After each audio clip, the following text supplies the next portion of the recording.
Have you been in any of my sessions before? No. Oh, okay. Okay. Because I do a lot of different things. Products. Okay. Well, I started out, my history started out in 1956. I became a ham. One of my high school friends had become a K9 DTQ.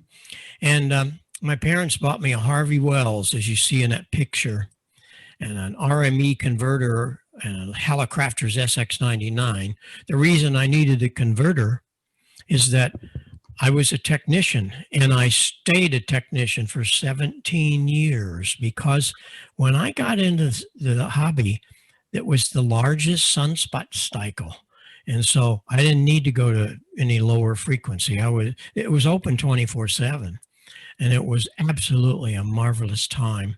I still have the Harvey Wells. It's right over there on that console. I use it usually every morning that's a lot of vintage stuff I've had, some of it over 60 years.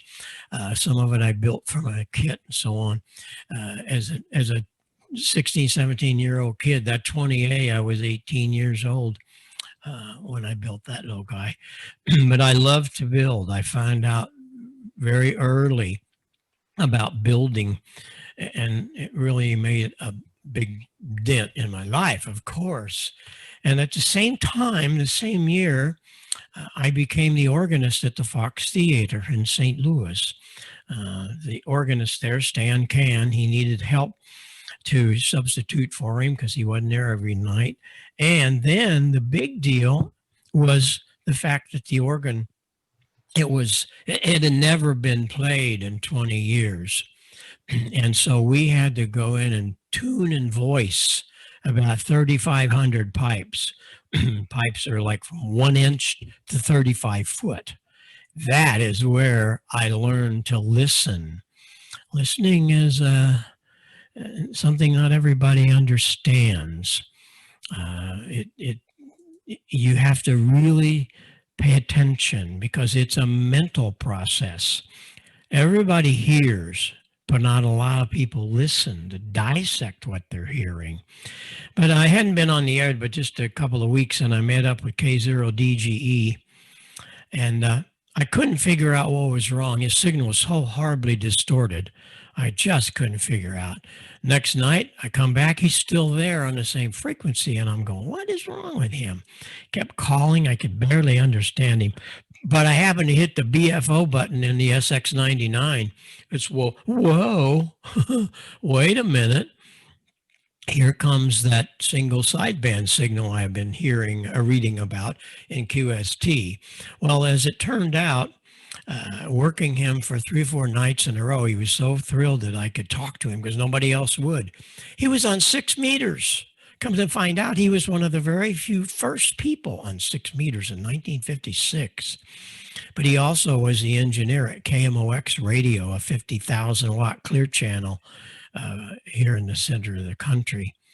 And he took me under his wing, and I asked him, would you build me one of those? No, I can't do that, but I'm going to teach you how. And he did. Went over to Walter Ash Radio. We bought a Central Electronics B kit. I started putting that kit together. While there, he had a whole laundry list for me. A grid dip meter, one of the Millen grid dip meters, and a blank chassis, a 6U8, and some other parts. I built a 36 megacycle oscillator. Of course, Larry was helping me through all these. I'd get to a part and I'd take it to him, but it really started my career. I mean, I didn't realize what was in front of me, but the station grew pretty quickly when the NC300 came out. A couple of years later, I had to have one of those. There's that sideband rig over on the left. I built a Heathkit Seneca, but I needed some antennas. And so a Motorola dealer south of our city in southern Illinois, he was K9 SGD, and another guy, K9 EBA, he was a contractor. So they helped me put up a 110-foot Roan. I had marvelous, wonderful parents. They allowed me to do all of this. I think back on it, it's like, whoa. But there again, I was paying my own way. I could afford all this stuff. But the antenna is very interesting. It's hard to see maybe on your screens, but all the elements in that 36-foot long Telerex are not horizontal and they're not all vertical. That was one of their new antennas called the spiral array. The idea here is to combat QSB fading.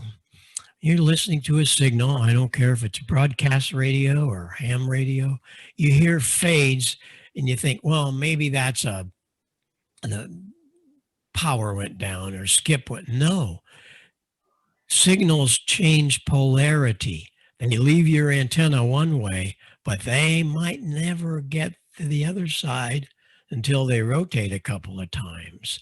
And so they were hoping that this spiral array would combat that, and it did. Not totally, but it really helped it.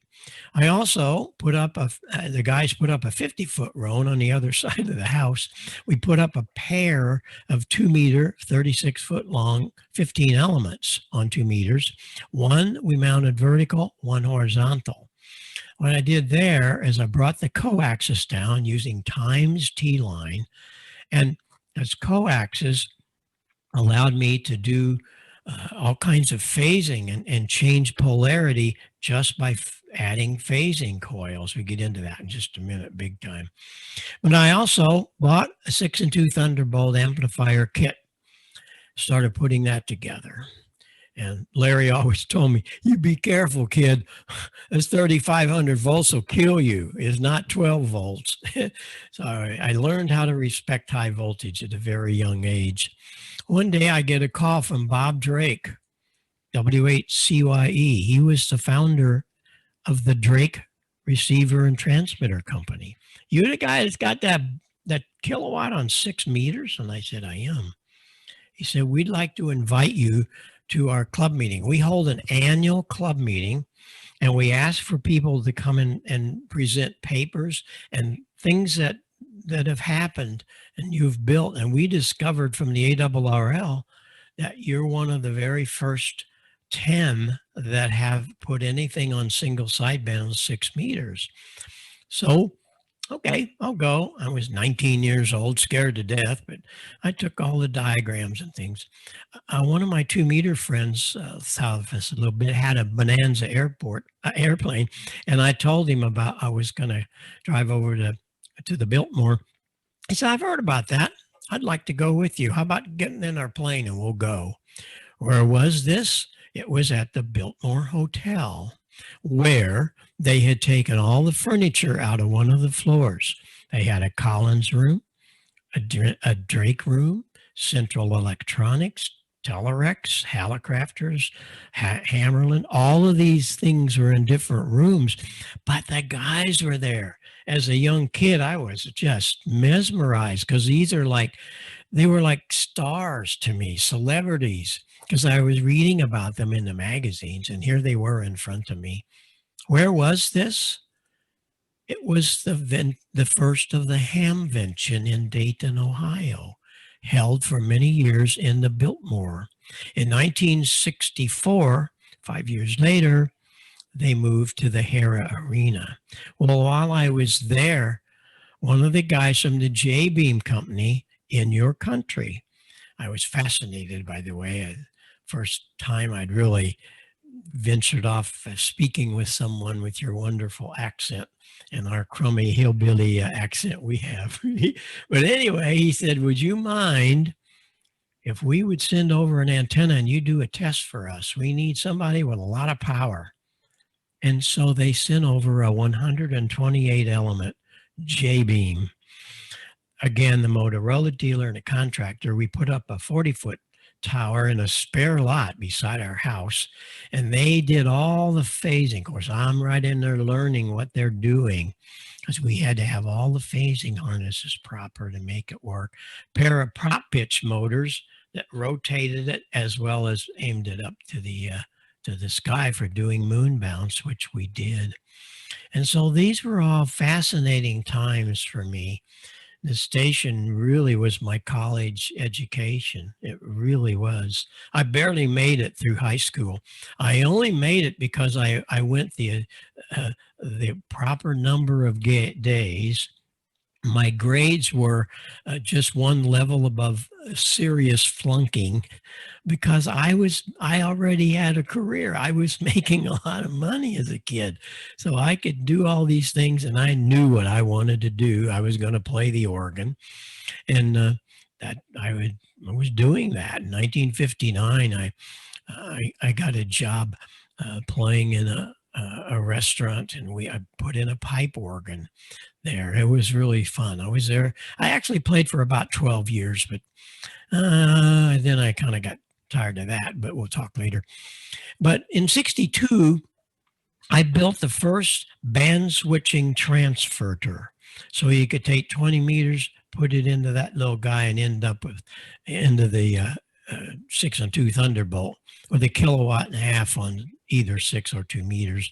CQ magazine, they heard about all, of course, everybody was. We were making big noise about that with all that power. And they hired me as a columnist. I wrote a column every month called VHF Single Sideband. It was a very rare thing. And VHF sideband became the mode for the serious VHFers. And it was a place where we could experiment. And it was wonderful. Well, also, I'd been playing for 12 years, and I thought, I'm going to do something different. So I opened a little music shop in our hometown, and I got a Hammond organ franchise because I had been playing the Hammond organ for years. I knew it well, and I was building special ones. I'd take them apart and build 3 keyboard ones, or I also was the first guy to cut them in half for the rock groups because those things weigh 300 pounds. And I cut all the wood away and it shortened it by about 100 pounds. But I was renting Hammond organs to the arenas around the Midwest. But it led me to realize that they needed sound systems, big ones, because they were using little column things, maybe 4 or 5 feet tall to fill a 10,000 seat arena. I don't think so. And so it started that side of my career. I kind of ended my playing career. It was 1966 when we did that, opened that store. But I was building all kinds of sound systems. I didn't know exactly what I was doing. I just used JBL speakers and Macintosh amps, really good stuff. I hadn't heard and read about that. And so that led me to building even bigger things. The Fox Theater were tossing out some of their Olsen bins. Those are 16-foot folded horns that were behind the screen. They were going to do new ones. So I took those 2 big cabinets, had a fiberglass friend had a fiberglass store, and we built fiberglass horns, and it really, really was something. And I started renting it to the Kiel Auditorium every 3 or 4 Sundays. A lot of groups would come up from Nashville, a lot of country music groups. Dolly Parton was only 24, Little Jimmy Dickens and Buck Owens, Porter Wagner, Jerry Lee, all these guys and gals, and they just freaked out over the sound system. And I didn't understand it at first, but then I found out, wait a minute, I'm the only guy doing this. And I had a real difficult time with the mixer. At the time, we could only use like little Altec broadcast mixers, and that was kind of crazy. Little 4 and 5 channel things. Had no EQ systems or monitors or anything. So I thought, I'm going to do something about this. So I bought a pair of Longevins AM4s, and we built this wooden console for them. And it was the first of the serious mixers that were used in live sound. And up until then, they were used for recording. And I had to work on the inputs because they were way too sensitive. But one other thing about it, this is 1968. It was the first time that anyone had seen a graphic equalizer. Longevin model 252A. And I was one of their first customers, and I could really make things happen with that equalization. And again, didn't know how rare that all was, but we were getting huge comments from all the managers and arena guys, and as well as the groups. We were building complete systems in our factory in Marissa. I opened a 7,000 square foot building, and we had 35 people working there, building a lot of large systems. And one day I got a call from the Fox Theater, said, you still have those speakers I gave you? I do. He said, talk to this guy. We got a problem here tonight. What's the problem? This band came in and their gear didn't show up, their PA. The story is, if you're any rock historian, that band was the Grateful Dead. Jerry Garcia, the Grateful Dead was an amazing band. But they used to, Owsley was their sound engineer. He is the guy that invented LSD, and he was on probation not to be out of the state of California. They thought they'd sneak in this little tour, New Orleans, St. Louis, Ohio, and over to New Jersey. Well, the FBI and the DEA found out they were going to be out of the state, so they go to that concert in New Orleans, and they sat in the back row. And when the show was over, the band packed up and they came on to St. Louis. They didn't have any cell phones. Hey, Owsley, we'll see you at 3:00 tomorrow at the Fox. Well, Garcia got there, but Owsley was in jail by that time. So they called back to their home office on the landline there behind the Fox stage, and found out, yeah, he's in jail. Now what are you going to do? So we brought one of our systems up, and it was an incredible night. This is just a part. This isn't the whole picture, but it's the only picture somebody sent me. I didn't take any pictures. I guess I should have, but I didn't.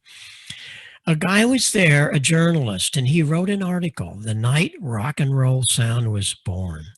Put that into Google, and you will learn all of the whole story of what happened that night. And it really was the night rock and roll sound was born. I didn't know that. I thought everybody was doing this. Nope. We were it. He placed it into Billboard magazine, and then, oh, buddy, the walls fell down. The great Jeff Beck, Jethro Tull, Steppenwolf, Humble Pie, Joan Baez, all of these great groups, there's just a few of them. They all started calling me, and we were on the road. And I'm a straight guy in a crazy world. Even to this day, 80 years plus, I've never tasted beer. I've never smoked anything, and for gosh sake, never did drugs. And these guys would come in, one would be in a Volkswagen van, another would be in a pickup truck, another in a car. The gear never got there at the same time. It was a fiasco. I said, I'm going to solve the problem. So we were the first sound company to actually do a tour. I leased a 40-foot semi with a licensed driver, bought an old Greyhound bus, built 11 beds in that, so we could sleep the roadies and stuff, saved me a lot of money. And so we were off and running, and everybody was hearing about us. It was crazy. I had a manager call me one day. He says, hey, you the guy with that big PA? I said, yes, sir. Well, I got this new group, and they're really loud, and we need somebody that can keep up with them. I said, well, I think I can do that. This is the first show of their first tour. Nobody ever guesses who that group is because this is ZZ Top without beards. That's how young they were. The PA, we had to put this together. It was all just plywood. We didn't have any casing or anything for it. But hey, we did their tour and it sounded great. That's all they cared about. We're still with them today. They've become great friends. I build their microphones for them. All fun stuff. But then the biggie happened. I got a call from the Who. They'd come over here from England. They hadn't been here in 3 or 4 years. And in that time, the PAs went from a couple of little columns, which they brought over here with them, to what you've seen of our stuff. And the first job was a disaster for them. The media just killed them. The patrons were walking out in the middle of it. Can you imagine that? Walking out of a Who concert because they couldn't hear them. And it was terrible. And they were ready to quit. Townsend, Adultery, this is a true story. Daltrey was, I'm going back to England. This is not going to happen for me because he was the vocalist, and the bad PA really shined on him. So I told them what I had, and their manager called me, and I said, I'll come up and we'll make it happen. And he had heard about it. Well, we did those first 4 years of that tour, and it was wonderful. It was wonderful. But we had a year off in 1963. Pay attention to the year. Pete called me. He said, hey, Bob, come over. I want to talk to you. So I was familiar. We lived in and out of London. Actually, I stayed at the Marble Arch Hotel. But he had a home on the Thames, 2-story home, and he had this wonderful studio in that second story. And I go over and he said, Bob, quad sound is big right now. You think you could build a PA where we could move Roger's voice around the arena? Yeah, knows my vocabulary. But I was fascinated with his studio. He was way ahead of the curve when it came to synthesizers and how to operate full-scale recorders and transports. That studio had Steinway pianos, all kinds of drums, and he would record what he wrote for the band and let them hear it. That organ you see him leaning in front of on the red chair, that was a little $900 Lowry organ. There you see it on the right picture. He tied his synthesizer to that. And what he was able to do was things like this. He did, that's the beginning of Baba O'Reilly. I'm sure you remember and heard of it. That was all done in that studio. And he would record that. There's the piano. He would record that on that Scully tape deck. And then when we went on tour for this, I bought a couple of Scullys with travel cases. And each night we would play that at the beginning.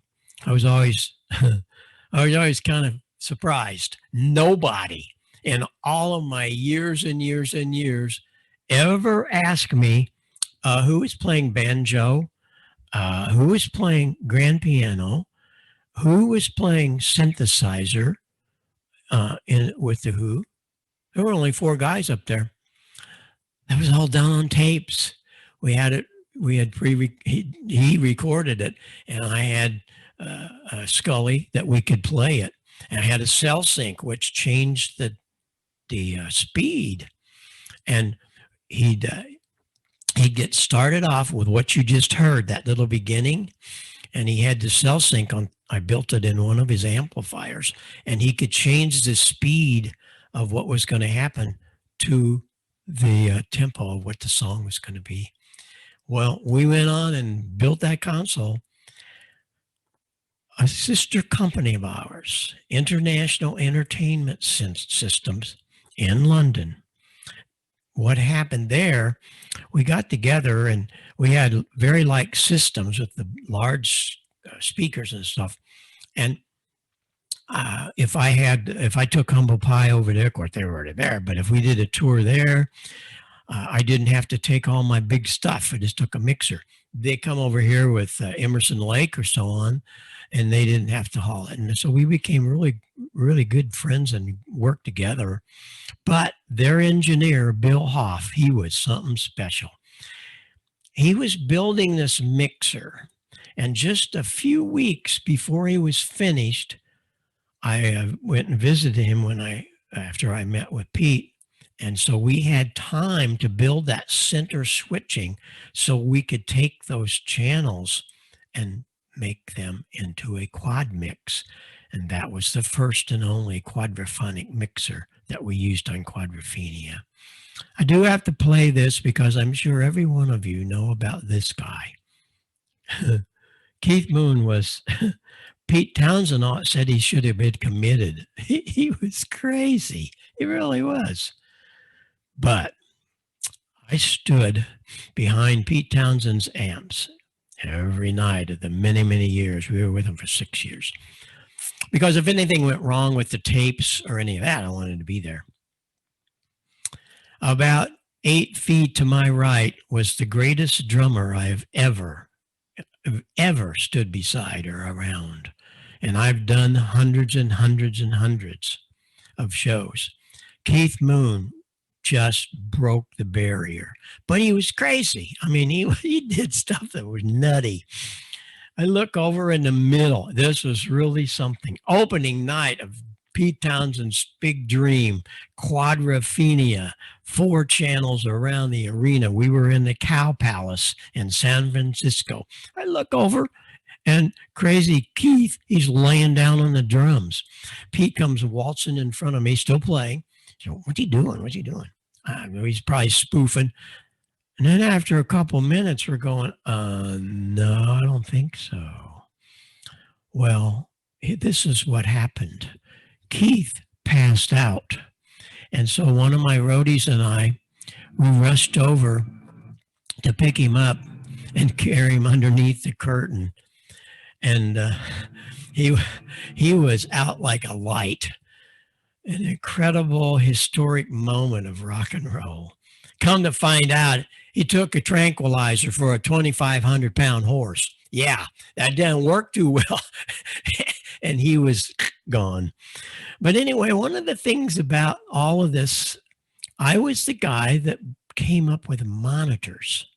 You see, with big PAs in an arena, it's all focused to the audience. We don't hear it on stage like that very well at all. Well, you can't just take a speaker and put it in front of you because it's going to feed back, right?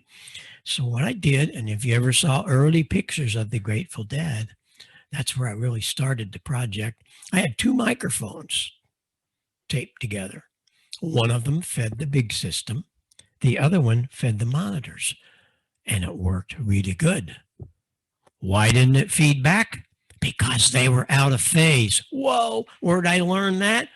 Remember those big antennas I had? Well, it gets better in a little while, but it was all about ham radio that I learned how to bring monitors to the stage. And by that time, man, we were building all kinds of monitors. And so it was again, ham radio at the rescue. And we had all kinds of things going on. And we were building modular power amplifiers, 400 watt, a 200 watt. If anything went wrong, we gave you you got a little parts kit when you bought the amplifier. Just unplug the module and send it to me. And you put the other one back in, you're still going. The mixer, they were all modular. So if you had a problem, no problem. And we were the first guys to do stage boxes, what that's all about. Up until I came along, we were running like 20, 25 speaker microphone wires out a couple hundred feet to the mixer in the middle of the arena. Well, that wasn't very good. So each microphone. So I built this stage box and we had Hubbles. You can see them on the side there. Those were 90-pin Hubbles like they use in aircraft.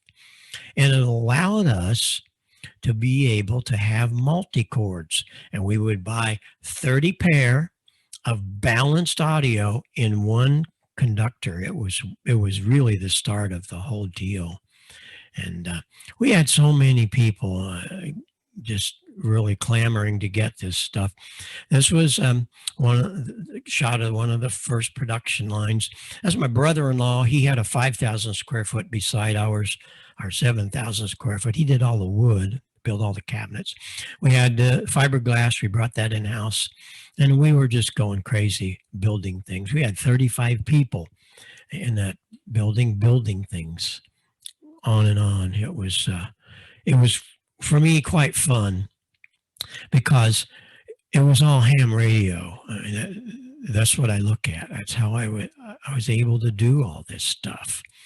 And we were building all kinds of things at that time. Then we started building big festival systems because we were getting a lot of call for outdoor festivals. And I had quite a unique thing that I started. I brought all three of our road systems in for this, and you can see them left, center, right. And that gave us two stages in between so that one could be playing while one could be setting up.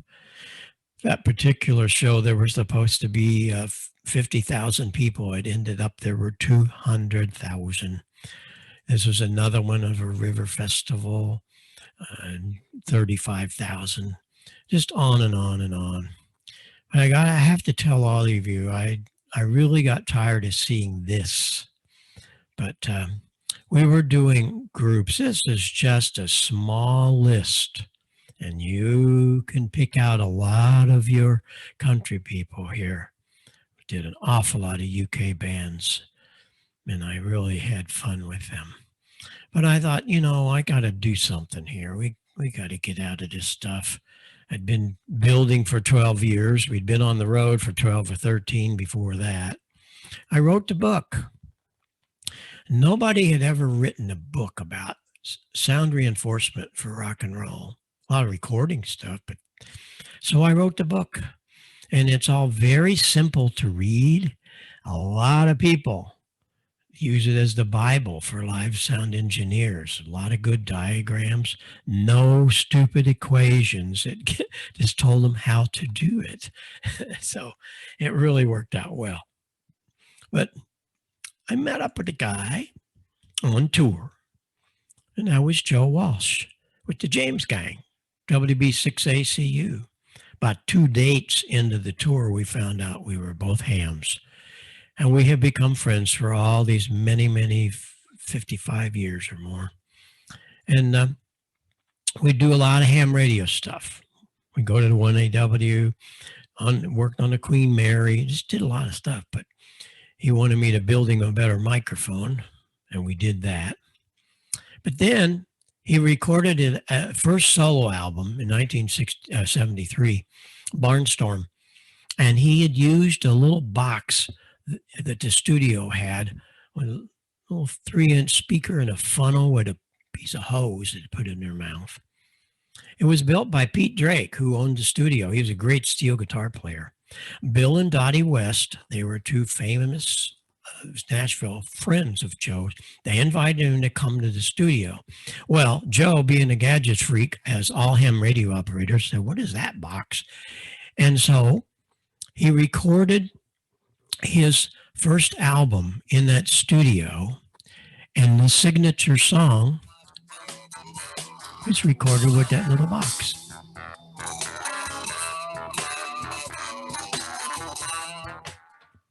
Well, what are we going to do about this? I was putting together his band, as I did for a lot of bands in our facility. And he said, "How are we going to do that box thing?" "What are you talking about?" And then he showed me some pictures, because a little 3-inch speaker is not going to make it. So the ham radio in me kicked in, took a 100-watt driver, built a high-pass filter, had my fiberglass guys come up with a little enclosure. Bingo, Heil Talk box was born. This is a great story coming up. You guys and gals are going to love this. Humble Pie came over here in it would have been about 70, 71, something like that. And they had a little, I think he was 16 years old, guitar player. That's him in a picture with the white sleeve on the left side. That happens to be Peter Frampton. He was one of the guitarists with Steve Marriott for Humble Pie. But the manager took him out after a year or so. He called me one day and he said, "Hey, make Frampton sound good. He's cute and the girls are going to love him. He's going to be a big star." Okay. And so we started working with his first band, which is called Frampton's Camel. That wasn't successful for him, so he quit that and started working on his signature band and did that double set album, if you remember. Well, this was 1974 now. His little girlfriend, Penny McCall, married in our home in Marissa, Southern Illinois. That happened a lot. Guys would come over from other countries and they'd have to get married, become a citizen or whatever, or lose their green card. And she called me a couple months later. She said, "I need a Christmas present for Peter. Don't send me a guitar. He's got a lot of them." Oh, okay. So I sent her one of the new Heil Talk boxes. Peter Frampton had become very close friends over all these 50 plus years. He tells me he was the only one that can make it talk. And he is. Everybody else does kind of guttural sounds. He said it took him a year to do this. He had to learn the English language all over again.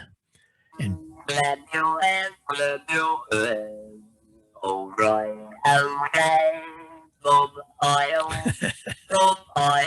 he did that for me early on. But what a marvelous companionship we've had through the years. This was his last concert here in the States. And as he told me, it's probably the last. He thought he would hang it up while he was still on top. That pretty much ended my whole life with all of that.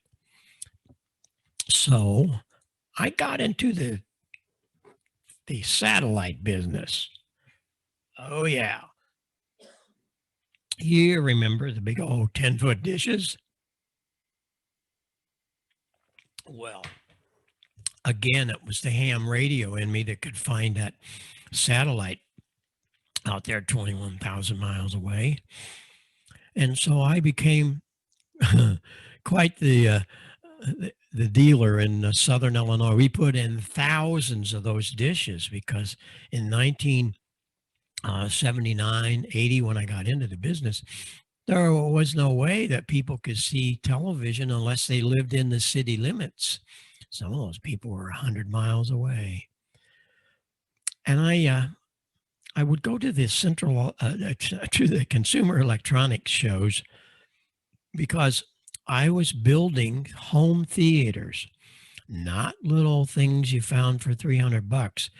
These rooms were $200,000, $300,000. There were major accomplishments. High definition video from a projector and high definition laser disc. Of course, they had Macintosh and Klipsch speakers and all kinds of great stuff. And I was very, very happy with all of that. I go to this consumer electronics show. They had hired me to bring one of my theaters up. While I was there, I met the Hubbard family. They had just spent $60 million in 1985 to buy the first license for the first K-band. K-band is not 4 gigs, it's 12 gigs. And so we can make the dishes 3 times smaller. So they sent me one of their test dishes in 1991, and they'd be sending me various test shots, and I would report back to them, so on. Well, in 1994, at the Consumer Electronics Show, went on ABC television here in America and told everybody it's here. We've been talking about it for years. DirecTV, it is here.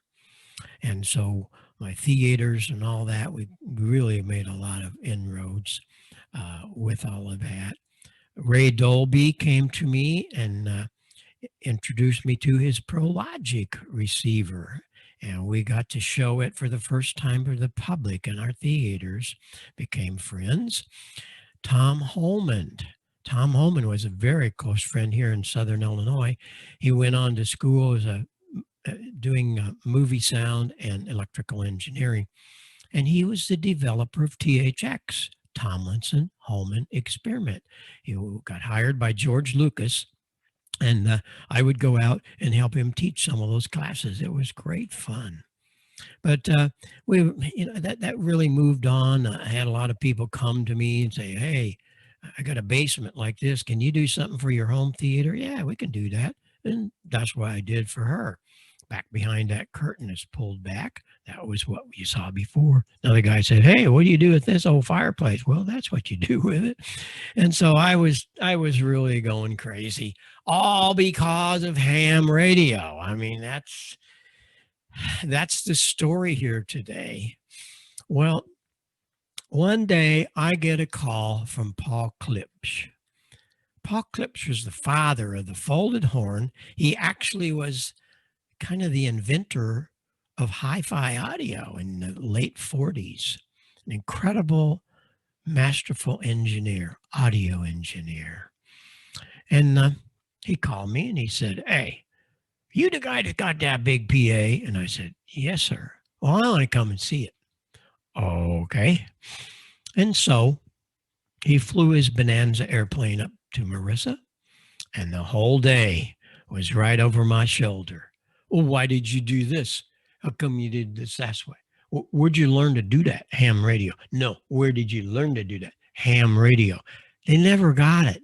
Finally, he understood. Wow, that's all the schooling you've had. Yes, and voicing those thousands of pipes, learning to listen.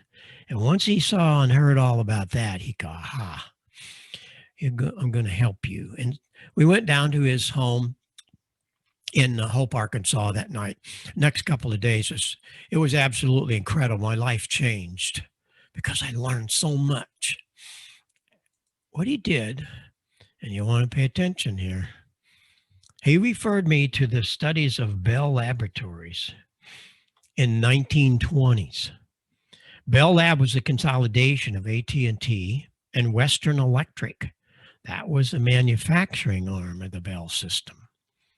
They had 4,000 scientists and engineers that were assigned to this newly created Bell Telephone Labs, fully dedicated to researching how the human ear worked and what audio frequencies were most important to understand the spoken word. Now, let's go over that again because it's right in the middle of you. You must pay attention what happened here.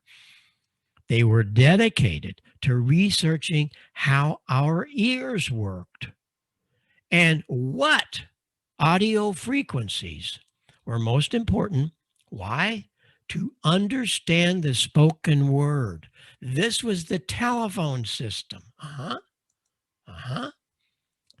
300 to 3,000 hertz. Does that sound familiar to you?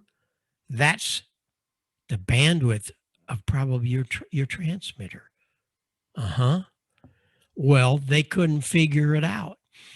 They had run 2 wires from New Jersey all across America, and every 50 miles was a relay station to keep the voltage up, to keep the current up. They wanted to make sure that it was all linear response when they got out to the coast and picked up the telephone. Well, this is what happened when they heard that first telephone call. This is exactly what they heard.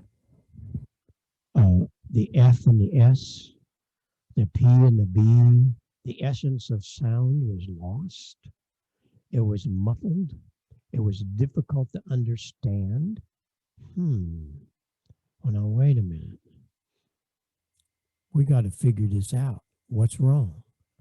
And so, 2 of the lead engineers were Dr. Harvey Fletcher and Dr. Weldon Munson. These 2 guys started working to find out what the problem was. The problem was the human ear, the human brain. In order to understand the right syllables and all of that. Well, they started doing graphs. This is the Fletcher Munson curve. Many of you might, I do hope, be familiar with it.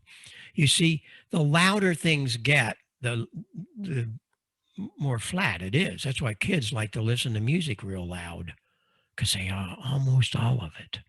Down here where you're listening today, at 20 dB or so, my gosh, half of it's lost. And so they had to find out what happened. And they did. This is what they came up with. That telephone system needed to be equalized. Well, there weren't any equalizers. So what are we going to do? Now they discovered the problem. They had to figure a way to correct these frequency losses and increase the mid-range, those important mid-range. Well, the term equalizers had its origins in the early telephone experiments, when the losses of mids and high frequencies over the long lines had been, it was gone. The whole spectrum of sound was lost. And so the system's net frequency response would have an equal response to all frequencies. The term equalization was born. Well, how could they do it? They never had an equalizer. So they had to do it. I call it the old-fashioned way. I still do it once in a while myself, with capacitors and resistors. There's the, if you need the equation, there it is. But different size capacitors and different size resistors would give you a high-pass filter. They would pass the highs, roll off the lows, pretty much what the capacitor did. For lows, it was the reverse of that. The resistor would pass the lows, and the capacitor would roll off the highs where you needed it. And so they had to come up with something. I mean, this is the telephone system, and it wasn't working. As I said, here it is. Without equalization, what do you got? And so, what happened? They were using those passive filters, and they got the telephone system working. And that's what happened to the very early system. They got it to sound pretty good. Because the deal there is, without that 2.5K, the essence of sound, the syllabus, the sense, anything with an S and a P and a B, they're lost. They're lost. If we bring up what your ears are screaming for,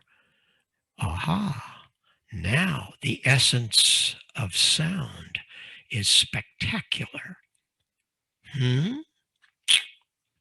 Get you to thinking a little bit. Well, then a guy by the name of John Volkmann, God bless you, John. He was working at RCA in the mid-20s. And this was the big talk with engineers about the sound. The telephone system didn't work, and they had to put in some passive filters. But they couldn't be varied. So what did he do? By using, this is really cool now, pay attention. By using passive RC filters of different values, the capacitor resistor, John was able to change the audio response of the source just by turning a knob. Is this cool or what? Did you know this? Boy, I didn't until Paul Klipsch came along and those 4,000 scientists started pointing to me. Wow. Each one of those filters, the low pass, are different. And each one of the high passes are different. and it passes more highs as we get all the way to the right. What a marvelous thing this was, because now they could do that response with anything. Well, that went on for a number of years. We really didn't have much equalization happening until 1967 or so. Langevin, again, they came out with the first production of an equalizer with sliding controls. And in 1972, Daniel Flickinger came out with his first parametric. He didn't have to rely on the resistors and the capacitors solely. He could change the frequencies just by rotating those dials, and then he could either cut it or boost it.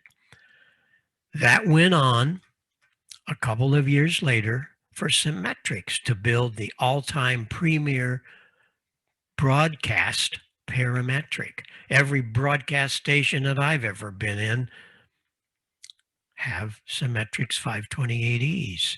It has limiting, compression, de-essers, all that. But when we look at this intersection, beautiful.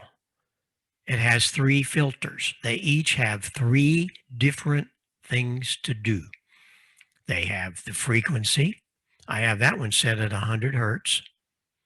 They have the octave. And what that is, the level. I've plussed it, increased that 100 a bit. And that's the octave more, right? The octave lets it go out to maybe 300. It moves it around a little. But what happens to the cutter boost? Of course, I notched it. I don't want bass. Not a lot of it. The second filter, same deal. I set the frequency. Where did I set it? 2.5K. Bandwidth was pretty wide, and plus it. The other one was up at 6K. Now this is for recording, but that really worked because the audio bandwidths could be changed, and it started a firestorm. Well, I came back to ham radio in 1967. And I'm going, what in the world happened to my great Art Collins audio? Please, somebody come forward and tell me. I couldn't believe it because these guys were all bassy, mushy, no articulation like Art had. What happened? And I started working a few guys around, and this is kind of what I heard. It's like, are you kidding me? What?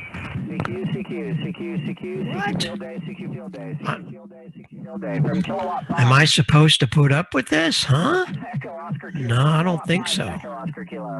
Now listen to this. Listen how clean that guy is. It's like I didn't understand. Thank you. Copy 3 Alpha Sierra Delta. How clean he is. I had a job to do. I said, wait a minute.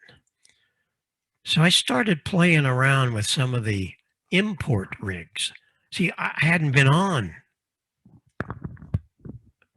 for about 14 years. And I found out all these import rigs are coming in with their matching microphones. Found out the only thing matching is it's painted the same color. They don't build their mic. Well, it came in the box. I don't care. I found out later, they don't build it. An OEM company builds it, puts their name on it, and you've been fooled for years. So I had a big job in front of me. I really did. And I thought, you know what? I think it's time to borrow some ideas from John Volkmann. And I was so happy that Paul Klipsch guided me to these studies. So what did I do? I built an EQ 200, I called it. after a year of experimenting to find the right spot for these filters, the equalizer became famous because I wrote an article in QST. They published it, and it was the lead article, and it got the cover award. They called me and said, we're gonna do this. This is a revelation. Nobody's ever done equalization in ham radio. I didn't know that, but they checked around. The league can do those things. And so the EQ200 was a great stepping stone. And not only were we able to punch up the highs, that 2.5K you saw and heard what those 4,000 engineers taught us. The bass, you want to roll it off. You don't want a lot of bass because it muddies it up. And so along with all of that, we have to set the rest of it. And that wasn't very pleasing when I would talk to people. They didn't know how to set the mic gain. Well, I get on in the morning, Bill said I sound just fine. No, you are the engineer, and you, before you transmit, have to know so the outside world will know. First of all, the ALC meter, that's mislabeled. That should be called microphone gain.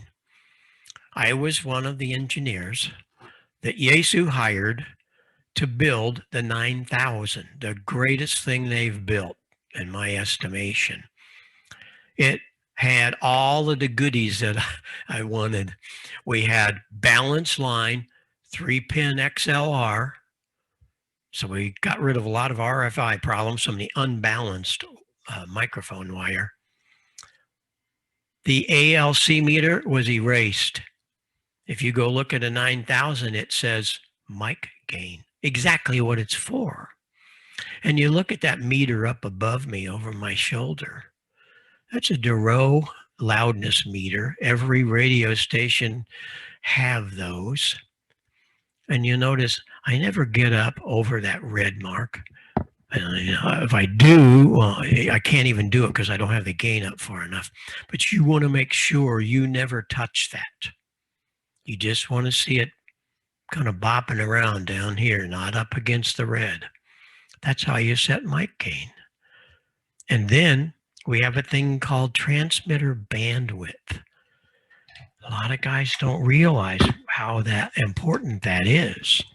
That is allowing you to do different sounds from your transmitter. And it's just so sad that none of this has been put before you. Here's the difference. This is K9EID, and we're transmitting at 2.9K with. This is 2.4K, and as you note, it's nice and it's articulate, but the whole bottom end drops out because of the filter network. We'll go back to 2.9. Now this is the 2.9, and it's much smoother, has much more fidelity. And the situation there is a lot of guys, some of the transmitters don't do 2.9, and they're trying to put studio mics, whatever that is, and especially condensers, a scourge of the earth. They should never be used in ham radio. They're too sensitive. They pick up the whole room. They have way too much low end, and every single solitary condenser, I don't know why, but they have this scratchy top end. I don't understand it. We don't need to hear that stuff. But, oh boy, I got me a condenser. Well, good, don't talk to me, because I'll tell you how to adjust it properly. In 1999, I got a letter from Dr. Inouye Communications, ICOM. He sent me a picture of his station, and it had one of our gold line microphones, this guy, which freaked me out. But then he had one of my equalizers and telling me how well it worked. I'm thinking of new transmitter line, and I would like to put your equalizer aboard. And so there it is. That from the Pro 1, the Pro 2, the Pro 3, all the way through the entire ICOM line has my equalizer in it. And the only situation is proper education as to how to adjust it. You probably already know because we went through it earlier, but it's pretty simple. Just like my 2-band equalizer, it's 2 bands. Roll off that bass and punch up the treble. But before you do any of that, you want to set the transmitter bandwidth. You heard how important that is. If you're trying to get full range audio and you got that bandwidth set real narrow, you're never going to get it. So we're going to do rag chew, 100 to 2900. Then we go up, lower the low end, punch up that 2.5K, and away we go. The reverse of that, if you're doing contest or you're doing calling nets and you really need to be articulate, you heard just a minute ago that mushy, stupid signal from that kid. But then there was this guy that had one of our contest elements, very articulate. No, it wasn't full range, but you sure understood what he said. And that's what it's all about. Being able to understand. The contesters came to me in 1985 and wanted me to build them a proper headset because we had been building elements, the HC4 and the HC5, and they were duct taping them onto their old headsets. So now we could have a Heil headset with all the right stuff in it, and it really changed the whole front of contest as well as any kind of audio, because we could help you.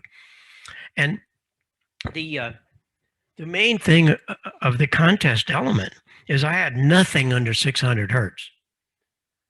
I mean to tell you, it's the worst sounding element in the world. Wait a minute. I designed it, and I'm telling you, it's the worst sounding element, but it's the most articulate because everything's at 2.5. Here. I'll let you hear it. Does that sound good? No, but does it cut through? Yeah. Is it louder? Yes, but it's not louder. Look at the meter up there. Check it out. It's not louder. Well, how come it sounds louder? Because 2.5 is big time produced. We don't have lows. We don't have all that to suck up the RF power. But wow, does it get through the pileup? Better believe it. Better believe it. While I'm here, I need to go through one other little deal. I hear guys once in a while talk about how uncomfortable our headsets are. Well, that means you didn't read the instructions. Every headset that I design has a steel plate, a steel band inside this soft cushion. So if you have a pinhead like me, fine. But if you have a wider head, don't be afraid you're not going to break it. Bend it where you need it. Also, the Pro 7 has everything we need, according to you guys, because I'm putting all the things in it that over the years people have asked me to do. A balance control. You hard of hearing one side or the other? No problem. I have another jack in here for your logger. You don't need Y cords and all that kind of nonsense. Nope, plug him in right here, and he can put his headset into there. But the other thing is about the speakers. I spent a long time finding the right speaker. The Paul Klipsch came out of me. We found the right one. Take it out into free air and do a cone resonance to find out where that cone resonates. And of course, we did thousands of these when we were building big speakers, but I did it here. And what that lets us do is treat the inside, the enclosure, so that we can kind of get it down to that frequency. It doesn't echo or anything like that. And look how far away it is from your ear. Nice big pads. It is so comfortable. Might not look like it, but it is. I have never had anybody that adjusts it right tell me that it's not. The pads are remarkable. But look how far away it is from your ear. If you have hearing aids, you take any other headset that's flat up against your ear, you got feedback. Not this one. And I'm really proud of that because I'm helping so many guys. Several of them said, you give me my radio back because I can hear. And the other thing, last but not least, is phase reversal. What? We're the only company that does phase reversal. I learned all about that when I was working in Skywalker Ranch, doing the home theater stuff. Phase reversal. You're in a pile up and you hear this little weakie in there, reverse the phase, and he'll come up front. You can move a signal around in your head acoustically. It is a miracle. It really is. And so all of these things play big time into what kind of operation that you use and what you're going to do with it. But adjusting all of this properly, wow. All the ICOMs are pretty much alike. They have different looks about them, but it's all bass and treble control and a bandwidth. Dr. Renaway also asked me to design the proper microphone, and we did. It is amazing. It's a very inexpensive microphone, but it does everything you need for an ICOM. Don't work on Kenwood, don't work on Yaesu. I have other microphones for that. But what about that Yaesu? A couple of years later, Dr. Hasegawa, who is the owner's son actually, of Yaesu, came to me and says, I want to do that EQ, but I want to do it better. I said, well, we could do a parametric. Yeah, that'd be good. Not so fast. What's the problem? Well, the problem is you're going to have education. Why? Because what I did for ICOM, I set the frequencies. All the user needs to do is plus or minus. You have two controls. The parametric, there will be 3 filters, and they each have 3 controls. So you have 9 controls you need to do. Think about that. And so therefore, many of the Yaesus are still in the default mode, and it is sad. They have one of the best tools in amateur radio, but they don't know how to use it because they haven't been told. Well, in the next 60 seconds, I will teach all of you, whether you have an Yaesu or not. It's very simple. We have 3 filters. Let's take the first filter. We're going to adjust the frequency, put it at 200. The level, we're going to do that at -3 or 4. And the bandwidth, audio bandwidth at 2 octaves. Hey, one of them's done. Going to go to the second one. See, the problem is with frequencies. We want to do that 200 because I want to roll off some low end. 900, something about all of the many hundreds of shows I've done and the arenas I've been in. There's some kind of a boxy sound. Do this to your ears and you'll hear what I'm talking about. It's a boxy, hollow sound. We want to get rid of that. So the second filter is 900, -3 or 4. We're going to cut it, and 2 octaves of bandwidth. And finally, you know what it is, 2.5K plus 8, all I can muster. So it's all about frequency level width, frequency level width, frequency level width. Was that difficult? No, but nobody explains it as simple. The first thing you got to do, though, is what? Set the transmitter bandwidth. You set that for, I usually set them for 100 to 3000 or 2.9. And the last thing, Yaesu's the only one that has this. Now pay attention. Any kind of thing you do, you have to save it. You know, you have a save button on your computers. Well, the Yaesu is a big computer. So it's in the function, the memory button. Just hold it down for a couple of seconds. Bingo, you saved it. So you have to be able to do that. All of this is available on our website. You really want to go see that. There are all the settings for the Yaesu. And under support, we have all of the things, ICOM, all things Yaesu, all things Kenwood, Elecraft, a lot of information there. You might want to spend a little time. But it's, you know, all of this is so important.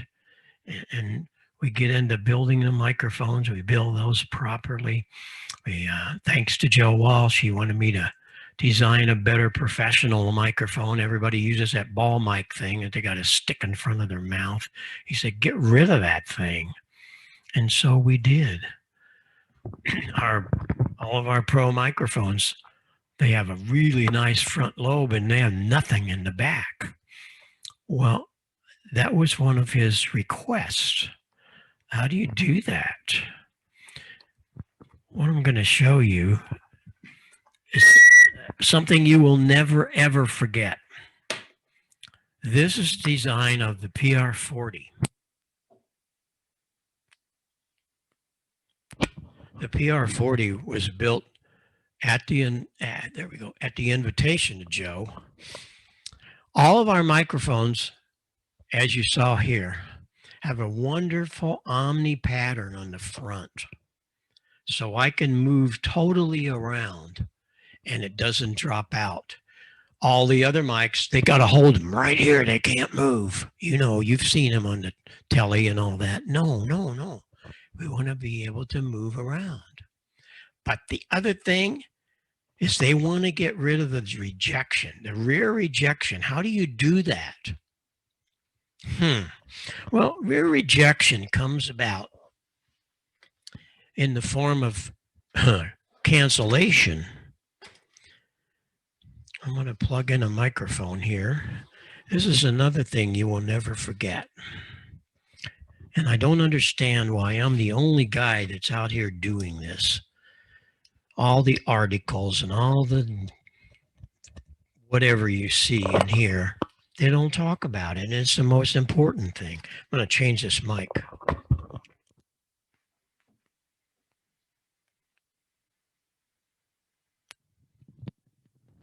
Okay, I have two microphones. These microphones are PR22s. We talked about them earlier. Paul Rogers asked me to build these, and so we did. They're alike. They're different colors, but they sound alike. They're both in phase, which means the diaphragm's going down when I speak in it. An interesting thing about this, if you double your power, you're going to gain what? 3 dB, right? 3, that's all. So if you went from 500 watts to 1,000 watts, 3 dB, right? Yes. This is science now. This isn't me just trying to amuse you. This is very serious stuff. If I take these two microphones and put them together, the meter's going to go up 3 dB. It's hard to see on the one back there, but here it goes. See if you can hear a distance. Listen. Listening is a mental. Remember? Here we go. There they are together. I'm going to take one away, and you probably will not detect that. 1, 2, 3. No. No. They're both there. Together, they're the same output. Why I came is because of this little plug. Yes. Okay. Here, plugged up here. Okay. No big deal, Heil. It still works. This plug is backwards. Pin 2 is hooked to 3 and 3 is hooked to 2. it's out of phase. When I speak into this one, the diaphragm comes up. When I speak into this one in phase, it goes down. Watch. This is very important. And listen what happens when I take two signals out of phase. Nothing. Oh, they're still working, but not together. They're out of phase. Goodbye. This is always the time when I wish I had another hour or two. It's my favorite subject, and it covers everything in ham radio. Nobody talks about it. Do they not know? They're engineers. I'm just a crummy little ham to them. Yeah. But I listen, and I've learned a lot. And one of the things that we really learned is about how to govern the microphones, how to do headsets properly. It's always so important. And so many of the artists now are using Heil microphones. Carrie Underwood, there's Paul Rogers, Stevie Wonder. That's just a couple. The list is long. This is what I didn't expect was Sirius Radio. Tossed out their RE20s. What are they doing? They're doing our PR40.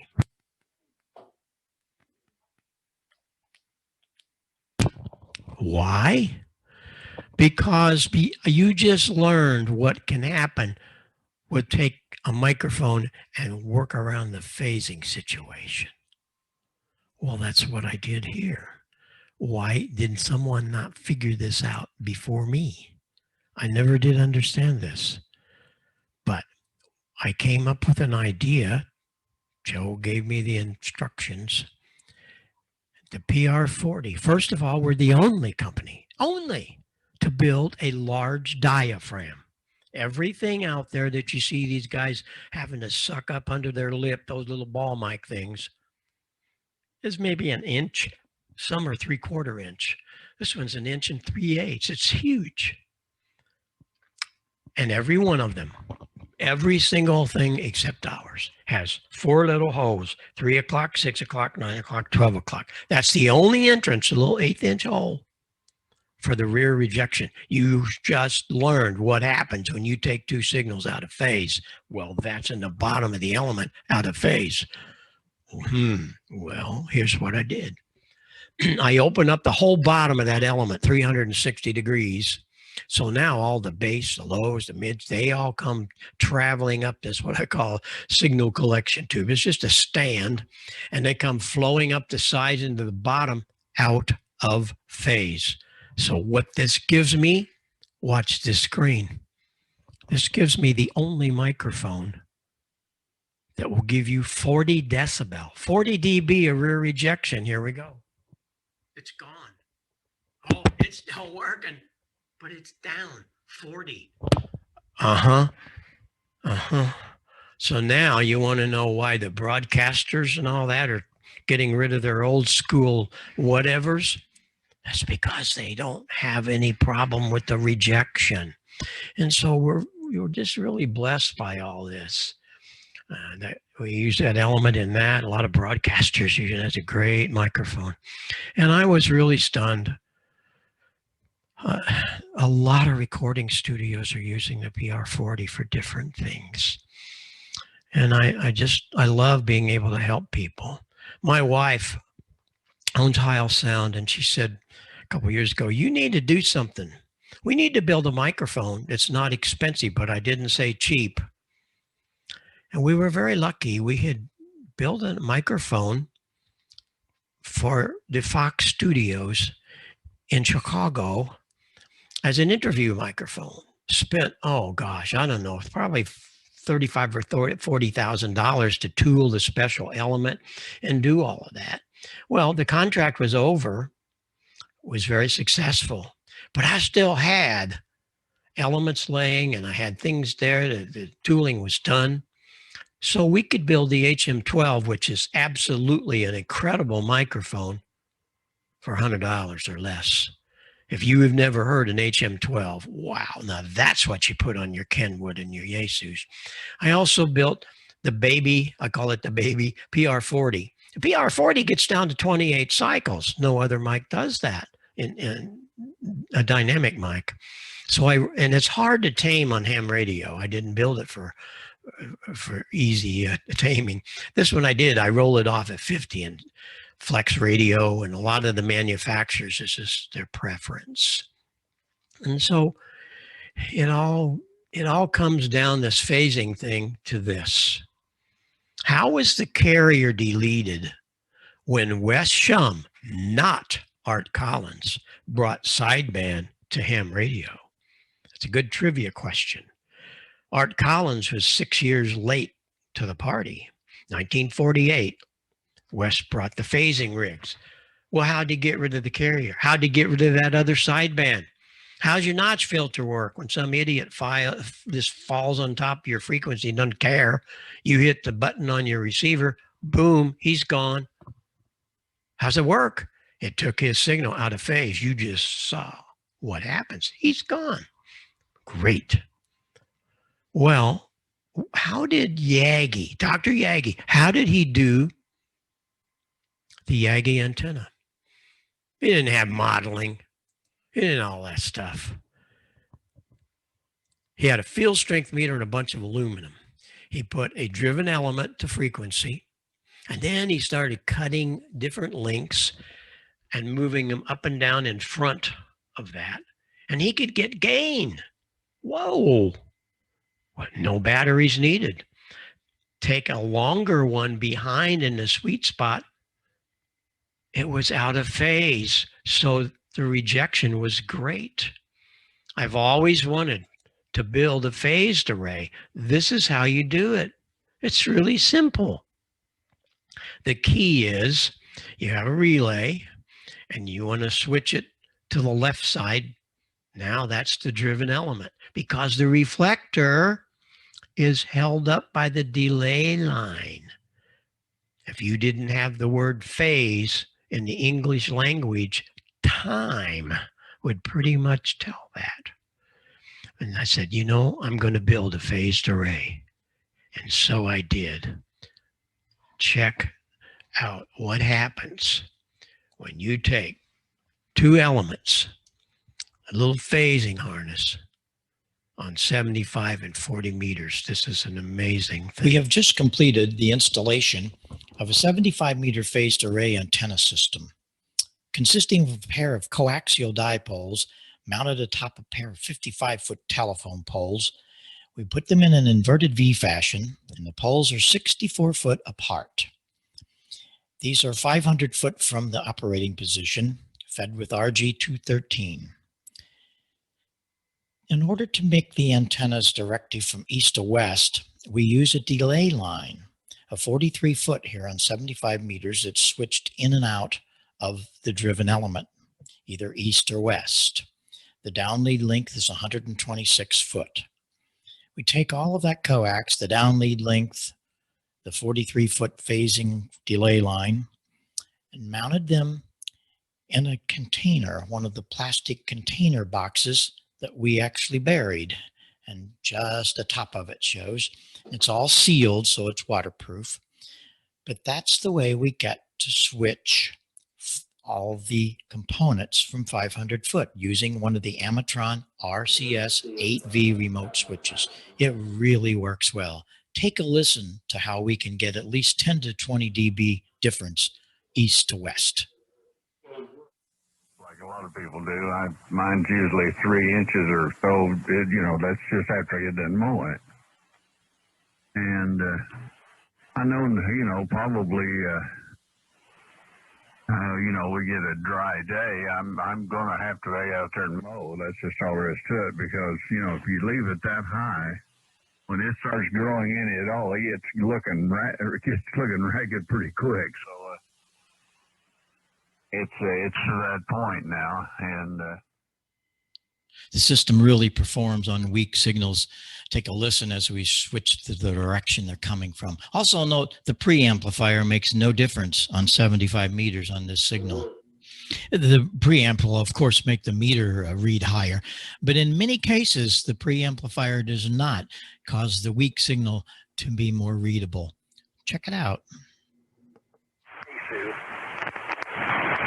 Yeah, well, I see they introduced big display on it, and I don't know if that is their form of portable, or what that is. Your wire, some of that hooked up to you. Amazing stuff with two pieces of wire, right?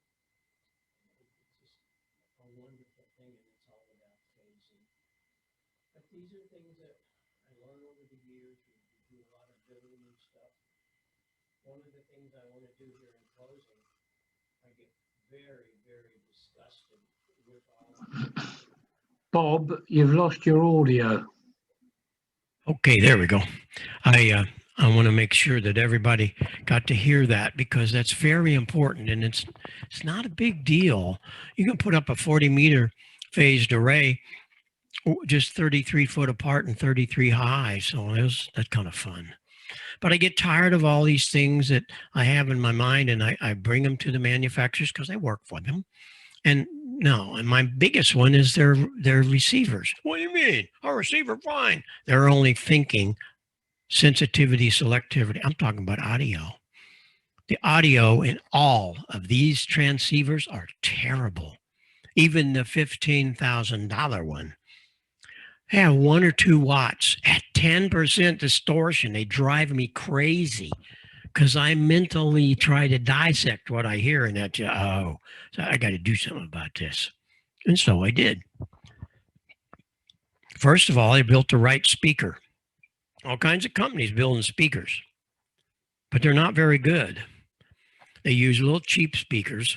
They're not in tuned cavities. They don't have titanium tweeters and all the good things you need. But then Paul Klipsch taught me how to tune that speaker to that cavity. See, that was important. I did it to the headset. Of course, we're going to do it here. And then, wow, what about the amplifier? First of all, it's balanced line in. I'd love to come back sometime and let's just get on balanced line, how very important, and nobody ever talks about it. It gets rid of so much RFI and noise and junk. All balanced line. Why do you think all broadcast stations use balanced lines? Of course. Well, this speaker also has that titanium tweeter and 25 watts at 0.1. 25. No, I'm not going to use all of it, but the headroom is great. So we have beautiful audio coming out of these things. What I did is I took lead from a lot of you guys and gals. Over the years, you ask me to do things, build things, make this happen, make that happen. The problem is that there's no manufacturer that'll listen to you. Oh, they'll listen to you, but they won't do anything. I do. My whole thing about when I got into the business was to listen, because I know how I am. I have a certain product. Why can't we make it work better? So I built a parametric equalizer for the mids. You know how important that is, that 2.5. But here's some of the other things we did. And these are things that really make it happen. A lot of people ask me about a headphone amp. This headphone amplifier, there's 2 of them. They're not wide together like the cheap little things that you see like this stuff. No, they are separate amplifiers. And you could have a logger here, an operator here, or you can have left side, right side. So you can balance up your headphones.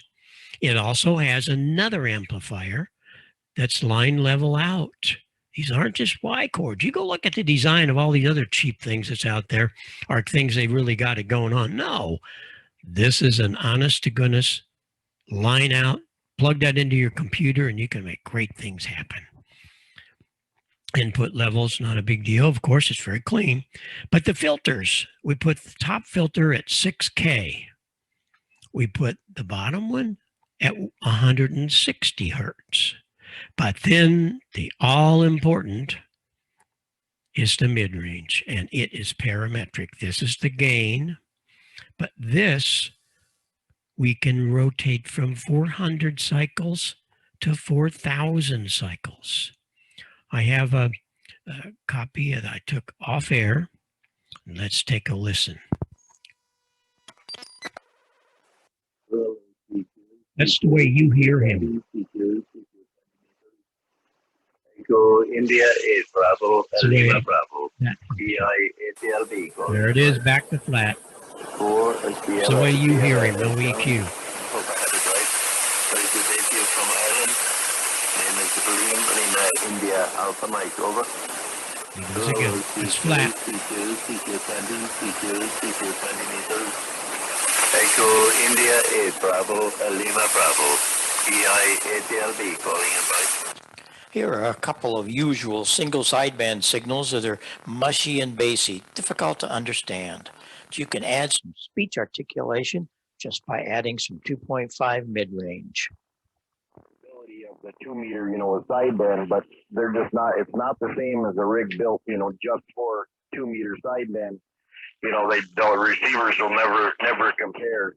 So it's kind of nice that, again, ICOM technology. And it's all about equalization. We've heard it from the telephone systems back in the 20s. And I really got involved in it. I really did, because I wanted to make sure that I could do something to help the hobby. Just building a product, that doesn't get it for me. I want to be able to help you. And we're building things that do help you. I don't build a product just say, oh, that's really cool. No. They might be cool, but they have a reason. I just got hired by ICOM to fix this little guy up. And boy, any of you people have one of these yet, you should get it. It's the biggest toy ever. It's a 705. I don't know. Did I have my battery on? Maybe not. The 705. What an incredible product this is. It's a 7300 on steroids. It even has D-Star and 2 meters and all that in it. 5 watts on a battery, and it's got my equalizer in it, of course. But they wanted me to build a headset for it because it's very special, and we did. While at it, I built a very cool little headset for ICOM's handy talkies, Yaesu, Kenwood. These handy talkie headsets are junk. They sound terrible. Who's the engineer? Well, they didn't have one. They just did it. You know where they did it. Anyway, the little HTH headset is something spectacular for the 705 or your handy talkies. And that's the whole deal. I do things to help people.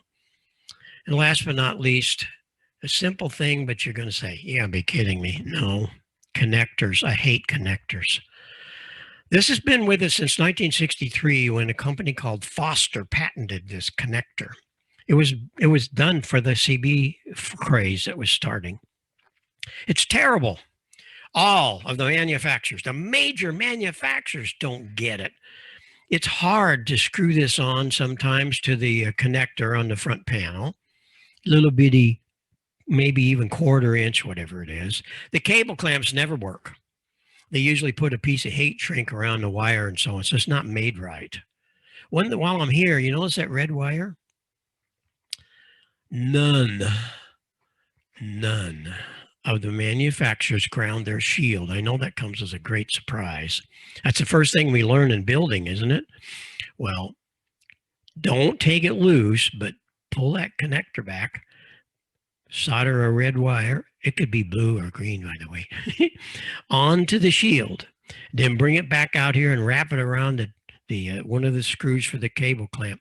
And that is grounded when you tighten that ring into your station. But I said, no, we're going to do this much better, and we did. Our stealth microphone connector, I had to get a patent release from Foster, but we did. Look at that. It's a 1/2 inch wide. It's so cool. makes it smooth. The screw, if you have a TS2000, you know what it is. That's recessed. You almost have to have needle nose. But the cable clamp, oh boy. We tooled that cable clamp to meet our smaller wire for the push-to-talk line that comes out of the radio. But the other one is our wire. And we tooled that clamp to meet our wire, and our wire is to behold. First of all, it's not 26 gauge like all the other wire. This baby is 18 gauge, and I have a pair of them inside a 100% silver shield. And it is the absolute best wire. We sell thousands of feet of this to radio stations and serious people that are doing audio, and lots of hams. Julius Jones, all his cables are made with this. The push-to-talk line is outside of the shield. Well, are they not thinking when you take that DC and put it inside the same shield with sensitive AC audio, why, it just causes RF like crazy, and I fixed so much of it just by changing cable. I wrote the book for ham radio, but I didn't write it. I just compiled it. Notes in here from Larry Burrows, my CBS engineer guy that taught me how to build, Paul Klipsch, all these many things that you never read. And it's very easy to read. You don't have to be an engineer.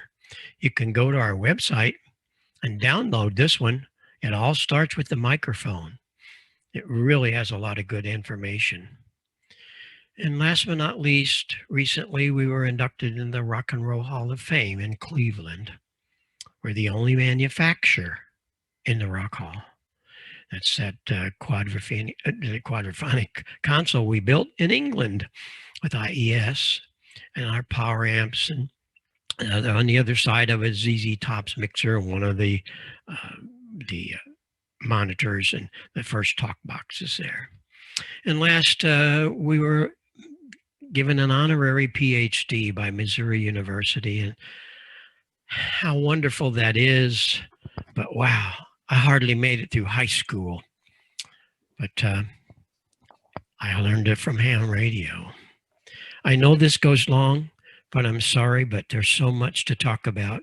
And many of these I've done. This is number 212 that I've done since February of 2020.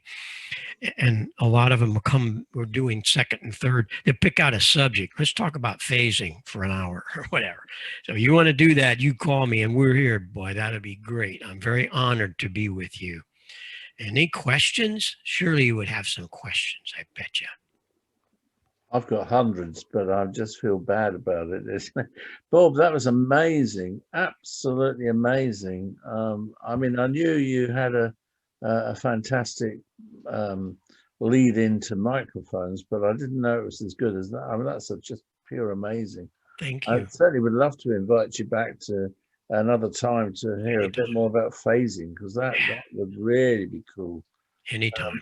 Andy?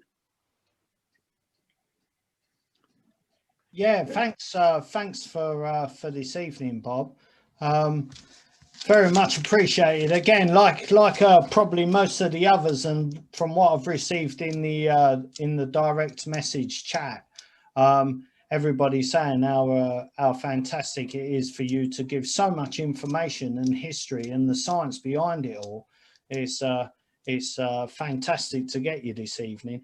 One of the questions that I've been asked to ask you, Bob, is what is the broadcast loudness meter behind you? Mm-hmm. What is it still available for sale, and if so, what's the brand? What is it? That is a meter that practically every radio station uses because it's calibrated. It's not just a meter, it's a calibrated loudness meter, and it's built by KO6NM. We call him No Money Mike. Duro, is it Mike Duro? DORROUGH, Mike Duro, and that's a Duro loudness meter.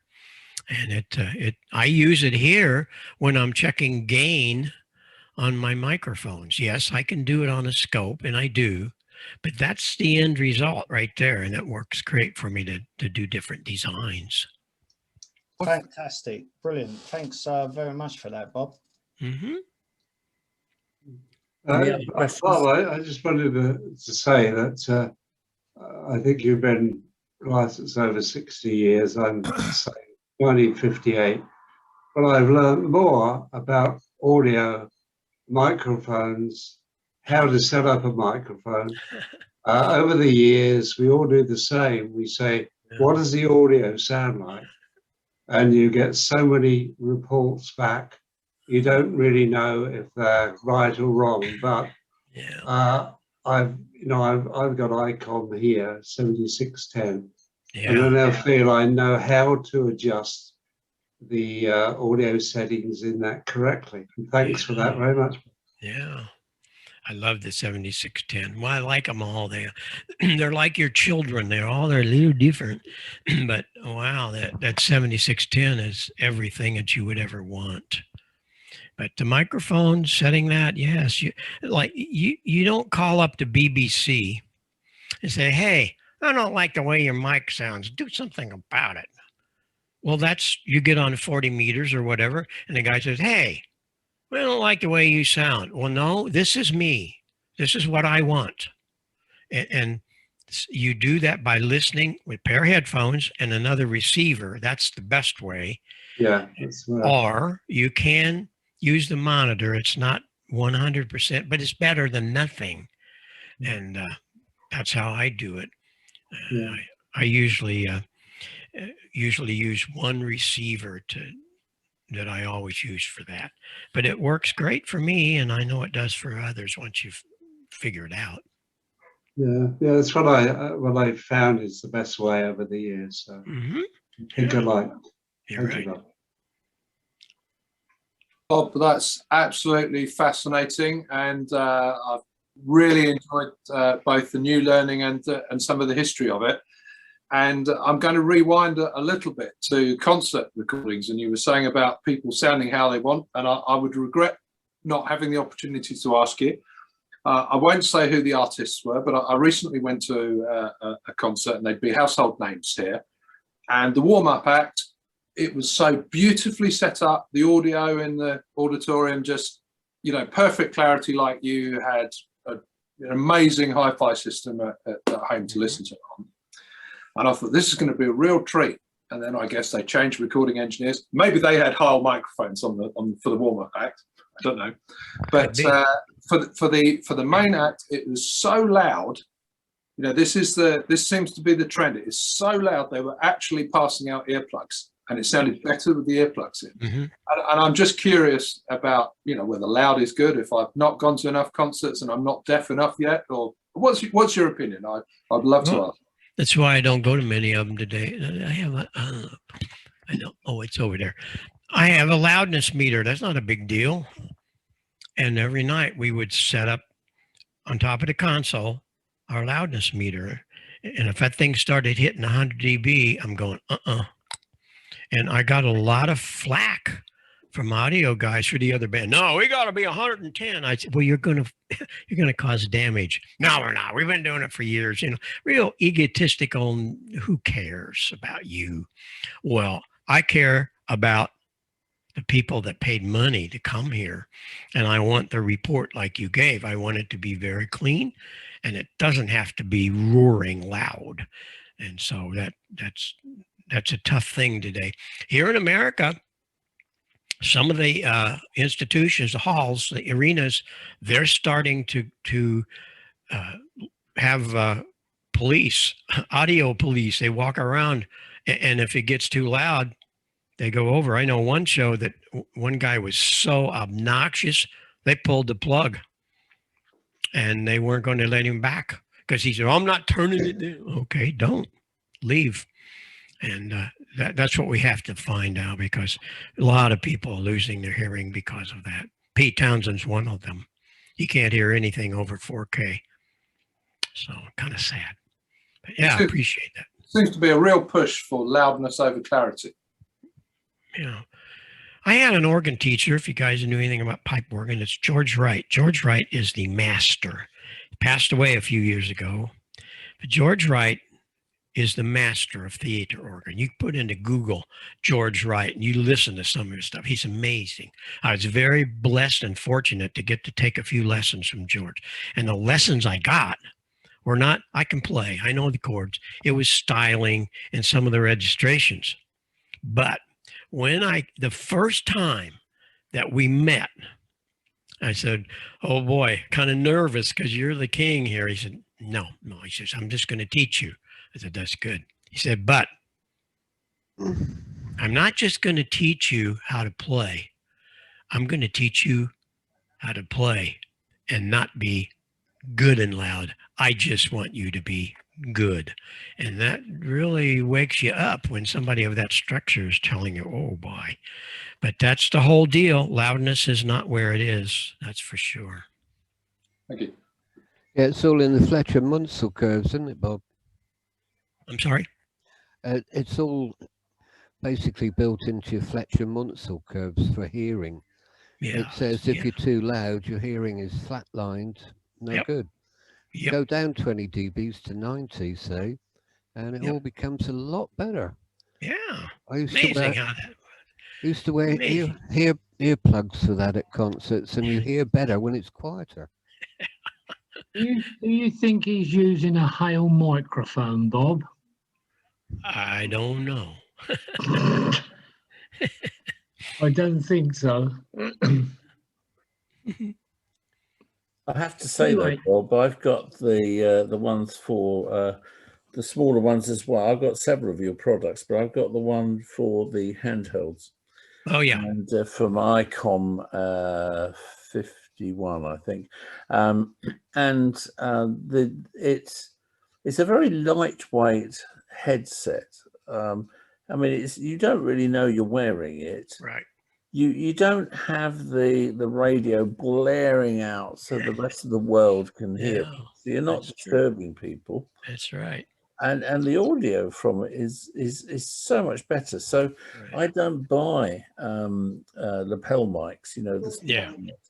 Well, see, that lapel mic is a joke. The lapel mic is a total joke.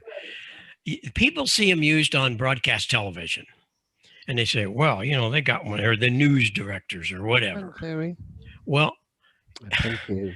That's okay for that because they don't have what you have to deal with. You have got to put a little articulation in it and all of that. But lapel mics, you're too far from the microphone. The scientists tell you, you never, ever want to be more than 2 inches from a microphone. Because when you do, it's the science of it. You lose 6 decibel. 6. Think about it. Double your power is 3. And so when you pull this microphone away and you get it way down here, like a lapel would be, you go, well, shut up, Heil. We're just going to turn up the gain. Okay, I'll turn it up. Now it sounds like I'm in a roller rink. That doesn't sound good. What does, you got to get the gain pulled down a little bit, and you want to be no more than 2 inches.